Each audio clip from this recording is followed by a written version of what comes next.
ওম নমঃ শিৱায়। নমস্কাৰ বন্ধুসকল, পুনে এটা গুৰুত্বপূৰ্ণ ভিডিঅ'লৈ স্বাগতম জনাইছোঁ। আহি থকা অৰ্থাৎ এই এপ্ৰিল মাহটোত মিথুন ৰাশিৰ জাতক জাতিকাসকলৰ কেনেধৰণৰ পৰিৱৰ্তন দেখিব পাব, কি কি ক্ষেত্ৰত আপোনালোকে সাৱধানতাৰ অৱলম্বন কৰিব লাগিব, সকলোখিনি তথ্য আপোনালোকে এই গুৰুত্বপূৰ্ণ ভিডিঅ'টোৰ জৰিয়তে জানিব পাৰিব।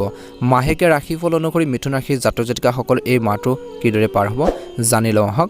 তাৰ আগতে আপোনালোকক জনাব বিচাৰিছোঁ মিথুন ৰাশিৰ জাতক জাতিকাসকল কিছু প্ৰকৃতিৰ বিষয়। মিথুন ৰাশিৰ জাতক জাতিকাসকল বা এই ৰাশিৰ মানুহে সদায় যুক্তিসংগতভাৱে কথা কয় আৰু স্বভাৱতে এওঁলোক মৰমীয়াল, কথা কোৱা, ৰুদ্ৰ বুদ্ধিসম্পন্ন আৰু নিজৰ মতে বা নিজৰ যি ভালপোৱা কামখিনি কৰি এওঁলোকে ভাল পায়। মিথুন ৰাশিৰ লোকসকল বুদ্ধিমান আৰু বহুমুখী হয়। এওঁলোকে সদায় সৎ, সভ্য আৰু বন্ধুত্বপূৰ্ণ বুলি কৈছে আৰু এওঁলোকৰ ব্যক্তিত্ব অতি আকৰ্ষণীয় হয়। এতিয়া হৈছোঁ মিথুন ৰাশিৰ জাতক জাতিকাসকল এপ্ৰিল মাহটো কিদৰে পাৰ হ'ব। এপ্ৰিল মাহে মিথুন ৰাশিৰ লোকসকলৰ বাবে মংগল আৰু সৌভাগ্যৰ কঢ়িয়াই আনিছে। এই মাহটোত কেৰিয়াৰ আৰু ব্যৱসায়িক দৃষ্টিকোণৰ পৰা আপোনালোকৰ যদি চাবলৈ যায়, মাহৰ প্ৰথম আৰম্ভণিৰ অলপ অসুবিধাজনক আপোনালোকৰ লাগিব পাৰে আৰম্ভণি সময়ছোৱাত মাহৰ, কিন্তু আপোনালোকে শেষত কথাবোৰ আপোনালোকৰ পক্ষত যাব বা আপোনালোকৰ যি ধৰণৰ অসুবিধা, যি ধৰণৰ সমস্যা আহিব, সেই সমস্যাখিনি আপোনালোকে সমাধান কৰিব পাৰিব বুলি কৈছে। সেই প্ৰব্লেমখিনি আপোনালোকে ছল্ভ কৰিব পাৰিব বুলি কৈছে অনায়াসে। অত্যন্ত শুভ দেখা পোৱা গৈছে, কিন্তু আপোনালোকে এই সময়ত ধৈৰ্যৰ প্ৰয়োজন আছে। এই মাহটোত কিছুমান ক্ষেত্ৰত এনেকুৱা ধৰণৰ এটা ছিটুৱেশ্যন আহিব, কিছুমান কাম কৰাৰ ক্ষেত্ৰত আপোনালোকৰ বহুত বেছি টান হৈ পৰিব পাৰে বা সমস্যাবোৰ সমাধান কৰাৰ ক্ষেত্ৰত বহুত বেছি প্ৰব্লেম আপোনালোকৰ হ'ব পাৰে বুলি কৈছে। কিন্তু ধৈৰ্য ধৰি যদি আপোনালোকৰ প্ৰতিকূল পৰিস্থিতিত যদি আপোনালোকে ধৈৰ্য ধৰি নিজৰ কামটোৰ প্ৰতি নিজৰ যি সমস্যা, সেই সমস্যাখিনিৰ ক্ষেত্ৰত যদি ভালদৰে মনোযোগ দিয়ে বা মনোনিৱেশ কৰে, নিশ্চয়কৈ আপোনালোকে সেই সমস্যাখিনি ছল্ভ কৰিব পাৰিব বুলি কৈছে। গতিকে সেইখিনি ফালৰ পৰা অত্যন্ত শুভ দেখা পোৱা গৈছে। সাহস থাকিব, আত্মবিশ্বাস আপোনালোকৰ ভৰপূৰ হৈ থাকিব বুলি কৈছে। এটা সুন্দৰ প্ৰতিফলন দেখিবলৈ সক্ষম হ'ব। আপুনি জীৱনৰ প্ৰতিটো ক্ষেত্ৰতে অৰ্থাৎ এই মাহত আপোনালোকে লাভ আৰু সফলতাৰ দেখিব, কিন্তু তাৰ বাবে ৱেট, ধৈৰ্য আপোনালোকৰ লাগিব বুলি কৈছে। খৰখেদাকৈ বা আৱেগেৰে সিদ্ধান্ত লোৱাৰ সময়ত আপোনালোকৰ এই সময়খিনিত কিছু সমস্যাৰ বা কিছু ক্ষতিৰ বা কিছু লোকচানৰ সন্মুখীন হ'বলগীয়া হ'ব পাৰে। গতিকে সিদ্ধান্তবোৰ লওঁতে খৰখেদাকৈ নল'ব, ভাবি চিন্তি লওক বুলি কৈছে। আৰু এনে পৰিস্থিতিত কৈছে যে আপোনালোকে নেতিবাচক চিন্তা মনলৈ অনাৰ পৰিৱৰ্তে আপোনালোকে ইতিবাচক হৈ থাকি নিজৰ কামবোৰ সুন্দৰভাৱে আপোনালোকে পৰিচালনা কৰিব লাগে। অৰ্থাৎ আপোনালোকে নেতিবাচক চিন্তাবোৰ মনলৈ অনাৰ পৰিৱৰ্তে আপোনালোকে ইতিবাচক হৈ থাকি নিজৰ কামবোৰ ভালকৈ কৰি থকাটোৱে আপোনালোকৰ বাবে বেষ্ট হ'ব বা ভাল হ'ব বুলি কৈছে।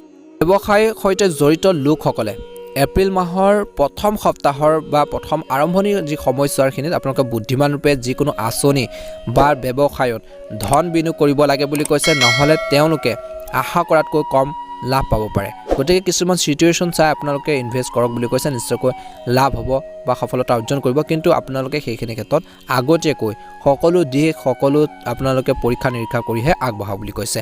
এই সময়ছোৱাত কেৰিয়াৰ আৰু ব্যৱসায়ৰ ক্ষেত্ৰত লাহে লাহে হ'লেও আপোনালোকৰ অগ্ৰগতি পাব বুলি কৈছে। তৎক্ষণাত অগ্ৰগতি নেদেখিলেও কিন্তু লাহে লাহে আপোনালোকৰ ভাল এটা পৰিৱেশ আপোনালোকৰ গঢ়ি তুলিব বুলি কৈছে। মাটি আৰু অট্টালিকাৰ সৈতে জড়িত বিষয়সমূহ মাহৰ আপোনালোকৰ দ্বিতীয় ভাগত বিশেষকৈ সমাধান হ'ব পাৰে বুলি কৈছে। মাটি আৰু বা আপোনালোকৰ ঘৰ বাৰী হওক বা কিছুমান সমস্যা আছিল, সেই সমস্যাখিনি আপোনালোকৰ মাহৰ দ্বিতীয় ভাগত আপোনালোকৰ সমাধান হোৱাৰ দিশত আগবাঢ়িব বুলি কৈছে। পূৰ্বপুৰুষৰ সম্পত্তি আহৰণৰ ক্ষেত্ৰত থকা বাধাসমূহ আপোনালোকৰ দূৰ হ'ব।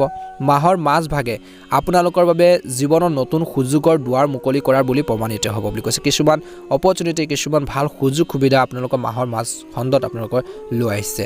আৰু এই ভ্ৰমণৰ সময়ত বুলি কৈছে আপোনালোকে কিছু ভ্ৰমণ কৰিবলগীয়া হ'ব পাৰে। মাহৰ মাজভাগে আপোনালোকৰ জীৱনত নতুন সুযোগ লৈ আহিছে আৰু এই সময়খিনিত আপোনালোকৰ ভ্ৰমণৰ সময়ত বিশেষকৈ জীৱিকাৰ লগত জড়িত সমস্যাসমূহ আপোনালোকৰ সমাধান কৰা হ'ব বুলি কৈছে। আকাংক্ষিত পদোন্নতি বা পদ পাব পাৰে, কিছু দায়িত্ব আপোনালোকক দিব পাৰে কৰ্মৰ ক্ষেত্ৰত বা পদোন্নতি পাব পাৰে বুলি কৈছে। অত্যন্ত শুভ দেখা পোৱা গৈছে। আৰু ব্যৱসায়ৰ সৈতে জড়িত লোকসকলে এই সময়ছোৱাত আকাংক্ষিত লাভ আপোনালোকে পাব বুলি কৈছে। এপ্ৰিল মাহৰ দ্বিতীয় ভাগত আপুনি ব্যৱসায়ৰ সৈতে জড়িত এটা ডাঙৰ চুক্তি কৰিব পাৰে, যি আপোনালোকক ভৱিষ্যতে ডাঙৰ এটা সুবিধা প্ৰদান কৰিব, ডাঙৰ এটা অপৰচুনিটি আপোনালোকৰ লৈ আহিছে এই সময়ছোৱাত, এই মাহটোত। গতিকে এই সময়ছোৱাত আয়ৰ বৃদ্ধিৰ বহুত সুযোগ পাব, টকা পইচা ইনকাম কৰাৰ চইচ আপোনালোকৰ মুকলি হ'ব বুলি কৈছে। আৰু কি ধৰণে আপোনালোকে একচেপ্ট কৰিব, কেনেধৰণে আগবাঢ়িব, সেইখিনি সকলো আপোনাৰ ওপৰত নিৰ্ভৰ কৰিব বুলি কৈছে। গতিকে সুযোগ সুবিধাবোৰ আহিছে, কেনেধৰণে আপোনালোকে লয়, কেনেধৰণে আগবাঢ়ি যায়, সেইখিনি ক্ষেত্ৰত ফ'কাছ দিব লাগিব, গুৰুত্ব প্ৰদান কৰিব লাগিব, যাৰ বাবে আপোনালোকৰ কিছু ক্ষেত্ৰত সঞ্চিত আপোনালোকৰ ধনো লগাবলগীয়া হ'ব পাৰে বা সঞ্চিত সম্পদো আপোনালোকৰ বৃদ্ধি পাব বুলি কৈছে এই মাহত। অত্যন্ত শুভ দেখা পোৱা গৈছে। আৰু সম্পৰ্কৰ দৃষ্টিকোণৰ পৰাও এই মাহটোত আপোনালোকৰ বাবে অনুকূল বুলি কৈছে, অনুকূল হ'ব। আৰু পৰিয়ালত আপোনালোকৰ যি ধৰণৰ যদি কিবা ভুল বুজাবুজি যদি হৈছিল, বিশেষকৈ যোৱা এই মাহকেইটাত যদি আপোনালোকৰ বিশেষকৈ কাজিয়া পেচাল হৈ আছিল, ভুল বুজাবুজি হৈছিল, সেইখিনি আপোনালোকৰ সমস্যাবোৰ সমাধান হ'ব।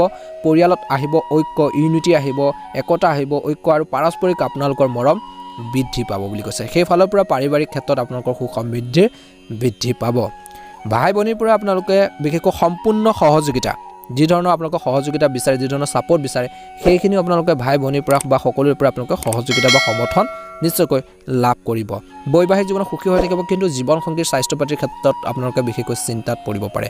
তেওঁলোকৰ হেল্থৰ কিছু সমস্যাই আপোনালোকক বাৰুকৈ চিন্তিত কৰিব পাৰে। গতিকে তেওঁলোকৰ স্বাস্থ্য পাতিৰ ক্ষেত্ৰত আওকাণ কৰিব নালাগে, তেওঁলোকৰ হেল্থৰ প্ৰতি সম্পূৰ্ণ গুৰুত্ব প্ৰদান কৰিব।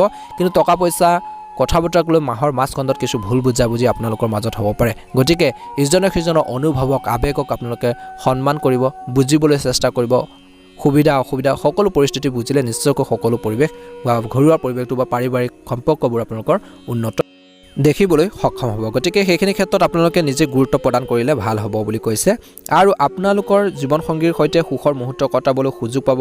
প্ৰেমৰ সংগীৰ সৈতে বা প্ৰেম জীৱনতো আপোনালোকৰ শুভ দেখা পোৱা গৈছে। পাৰস্পৰিক সম্পৰ্কৰ মধুৰ আৰু আন্তৰিক হৈ পৰিব।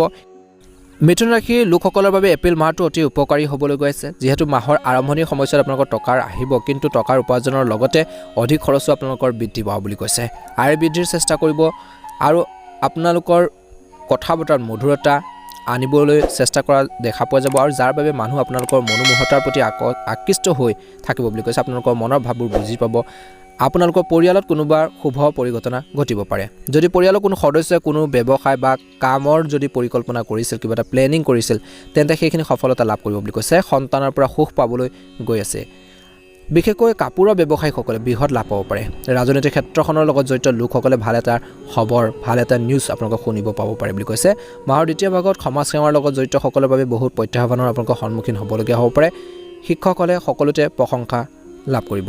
আৰ্থিকভাৱে এই মাহটো আপোনালোকৰ বাবে সমৃদ্ধিশালী হ'বলৈ গৈ আছে। এই মাহত যদি আপুনি শ্বেয়াৰ মাৰ্কেটত ধন বিনিয়োগ কৰে, তেন্তে আপোনালোকৰ বাবে ধনৰ লাভৰ সুযোগ থাকিব বুলি কৈছে। যিসকলে নিজৰ প্ৰেমিক বিচাৰি আছিল বা তেওঁলোকে অবিবাহিত, তেওঁলোকৰ সন্ধান সম্পূৰ্ণ হ'ব পাৰে। এই মাহত আপোনালোকৰ কল্পনা শক্তি যেন সত্য ঘটিব পাৰে বুলি কৈছে। জীৱনসংগীৰ স্বাস্থ্যৰ চিন্তাৰ আপোনালোকৰ বিষয় হৈ পৰিব। প্ৰথমতে যিহেতু কৈছিলোঁ, তেওঁলোকৰ স্বাস্থ্য পাতিৰ ক্ষেত্ৰত ধ্যান ৰাখিব বুলি কৈছে। আপোনালোকৰ জীৱনসংগীৰ পেটৰ হওক বা মূৰৰ বিষৰ সমস্যাত ভুগিব পাৰে। স্বাস্থ্যৰ পাতিৰ ক্ষেত্ৰত যত্ন ল'ব লাগিব। যদি আপোনালোকৰ শৰীৰত কিছু প্ৰব্লেম বা আপোনালোকৰ নিজৰো কিছুমান সমস্যা চলিছে, তেনেহ'লে সেইখিনি ক্ষেত্ৰতো গুৰুত্ব প্ৰদান কৰিব লাগিব। এই মাহটো আপোনালোকৰ কাহ চৰ্দি সমস্যা, পেটৰ ৰোগে কিছু বৰ আপোনালোকক অশান্তি দিব পাৰে। গতিকে মিথুন ৰাশিৰ জাতক জাতিকাসকলে নিজৰ শৰীৰটোৰ প্ৰতি, নিজৰ ফিটনেছৰ প্ৰতি গুৰুত্ব প্ৰদান কৰিব লাগে। স্বাস্থ্যৰ সম্পদ, যদি আপোনালোকৰ স্বাস্থ্যটো ভাল থাকে, বিভিন্ন কৰ্মৰ ক্ষেত্ৰত বা যি কাম কৰিছে সেই কাম কাজখিনিৰ ক্ষেত্ৰতো আগবাঢ়ি যাব পাৰিব। গতিকে নিজৰ হেল্থৰ প্ৰতি, নিজৰ স্বাস্থ্যৰ পাতিৰ ক্ষেত্ৰত আপোনালোকে সদায় সজাগ আৰু সচেতন হৈ থাকিবলৈ চেষ্টা কৰিলে এটা উন্নত ফলাফল দেখিব বুলি কৈছে। ছাত্ৰ ছাত্ৰীসকলৰ বাবে এই মাহটো অত্যন্ত শুভ হ'বলৈ গৈছে। ছাত্ৰ ছাত্ৰীসকলৰ পঢ়া শুনাৰ ক্ষেত্ৰত মনোযোগ বৃদ্ধি পাব। যি ধৰণৰ আপোনালোকৰ চেষ্টা, যি ধৰণৰ আপোনালোকৰ প্ৰচেষ্টা, সেইখিনি ক্ষেত্ৰত এটা ভাল সময় বুলি কৈছে। এটা ভাল প্ৰতিফলন দেখিবলৈ গৈ আছে আৰু ভাল এটা ফলাফল দেখুৱাবলৈ আপোনালোকে এই মাহটোত সক্ষম হ'ব বুলি কৈছে। প্ৰতিযোগিতামূলক পৰীক্ষাত আপোনালোকে সফল হ'ব বুলি কৈছে। এই মাহটোত মিথুন ৰাশিৰ জাতক জাতিকাসকলে বিশেষকৈ কেইটামান কথাৰ প্ৰতি গুৰুত্ব প্ৰদান কৰিব লাগিব। অযথা খৰচ পাতিৰ পৰা বিৰত থাকক বুলি কৈছে। নিজৰ ঘৰুৱা পৰিৱেশটো আপোনালোকে ভাল কৰি ৰাখিবৰ বাবে চেষ্টা কৰিব লাগিব। নিজৰ ঘৰখনৰ সুখ সমৃদ্ধিৰ কাৰণে যথেষ্ট কষ্ট কৰা দেখা পোৱা যাব, আৰু সেই অনুসাৰে নিজৰ ঘৰখনৰ উন্নতিৰ কাৰণে চেষ্টা কৰিলে আপোনালোকৰ ভাল হ'ব বুলি কৈছে। কিন্তু অযথা খৰচ পাতি আপোনালোকে নিয়ন্ত্ৰণ কৰিব লাগিব। আৰ্থিক অৱস্থা আপোনালোকৰ বহুত বেছি ভাল হ'বলৈ গৈ আছে। নিজৰ ওপৰত বিশ্বাস ৰাখিব, আৰু এই সময়খিনিত পিতৃ মাতৃৰ ছাপোৰ্ট আপোনালোকে লাভ কৰিব। আপোনালোকৰ ভাই ভনীৰ পৰা সমৰ্থন পাব। সকলো ফালৰ পৰা শুভ দেখা পোৱা গৈছে। মাথো নিজৰ ওপৰত আপোনালোকে বিশ্বাস ৰাখি নিজৰ ওপৰত কনফিডেঞ্চ ৰাখিব, নিশ্চয়কৈ সফলতা অৰ্জন কৰিবলৈ সক্ষম হ'ব। যদি আপোনালোকে আমাৰ এই চেনেলটোত একেবাৰে নতুন হয়, চেনেলটো ছাবস্ক্ৰাইব কৰি দিব। ভিডিঅ'টো ভাল লাগিলে লাইক এটা কৰিবলৈ একেবাৰে নাপাহৰিব। কমেণ্ট বক্সত ওম নমঃ শিৱায় লিখিব। আপোনালোকৰ সকলোৰে দিনটো শুভ হওক, মনৰ ইচ্ছাবোৰ পূৰণ হওক, মাহটো সুন্দৰভাৱে পাৰ হওক, তাৰে কামনা কৰি আজিৰ গুৰুত্বপূৰ্ণ ভিডিঅ'টো ইমানেই। ধন্যবাদ। ওম নমঃ শিৱায়।